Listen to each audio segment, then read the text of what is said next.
Alright, what's up mga ka-hunter? Welcome back. So Papa Z is here na naman po para sa panibagong content natin.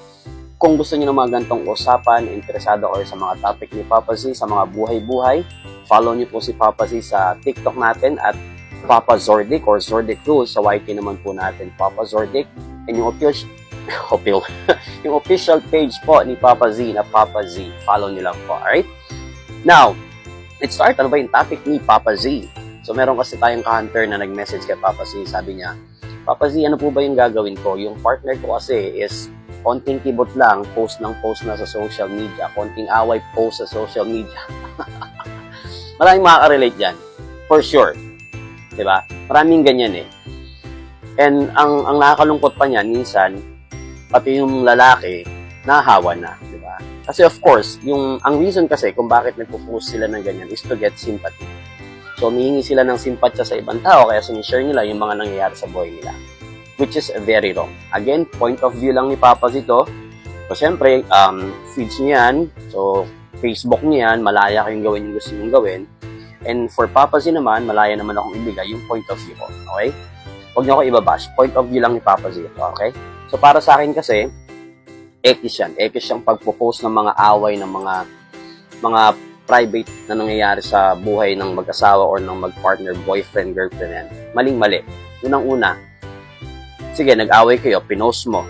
Binigay mo lahat ng details na pinagagawa ng partner mo to the point na maraming taong nainis sa kanya. Tapos after 3 months, nagkabalikan kayo. Diba? Or worse, dahil post ka ng post ng mga masasamang bagay na nangyari na ginawa ng partner mo, yung lalaki kasi hindi normal na ginagawa namin yung pala post na ganyan.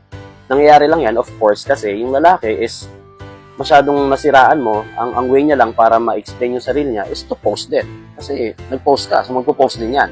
Pero normally, hindi ginagawa ng lalaki yan. Nadadala lang ng partner na babae. Alright? Hindi naman natin masisisi yung babae kung nagagawa niyan. Siguro dahil nasobra na ng sama ng loob, kaya napopost. Pero for me, hanggat maaari, never. Wag na wag kayong nagpo-post ng mga pinag-aawayan niyo sa social media, lalong-lalo kung may mga anak kayo. Kasi hindi lahat ng tao sa Facebook, hindi lahat ng friends mo sa Facebook ay totoo. Ang Facebook ang patunay na hindi porket friends mo, friends kayo. Alright, nagigets nyo ba? Kasi karamihan dyan, iniintay lang kung kailan tayo madadapa. Karamihan dyan, inis sa atin. Hindi lahat yan friends mo. May mga friends ka dyan na iniintay lang kung kailan ka masisira, kung kailan ka machichismis. Diba? So, kung ikaw mismo sa sarili mo, binibigay mo na yung details mo dyan, bukas na libro yung buhay mo, maling-mali. Maling-mali yan. Unang-una, imbis na maayos kayo, magpapagulo lang yan. Kasi nandiyan yung mga sausaw eh, di ba? Nandiyan yung mga kakilala mo na papanig sa'yo, kakilala niya na papanig sa kanya. Tapos after ilang months, balikan ulit kayo, post na naman kayo ng masasayang buhay nyo. After yung sirahan yung isa't isa, mali yan, alright?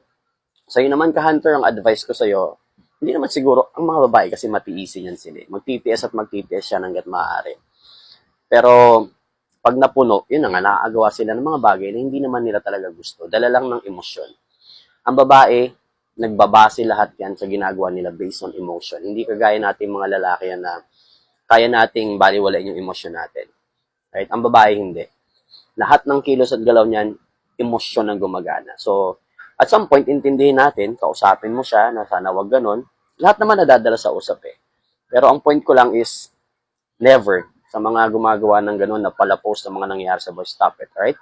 Yun lang. Sana may natutunan kay Papa C.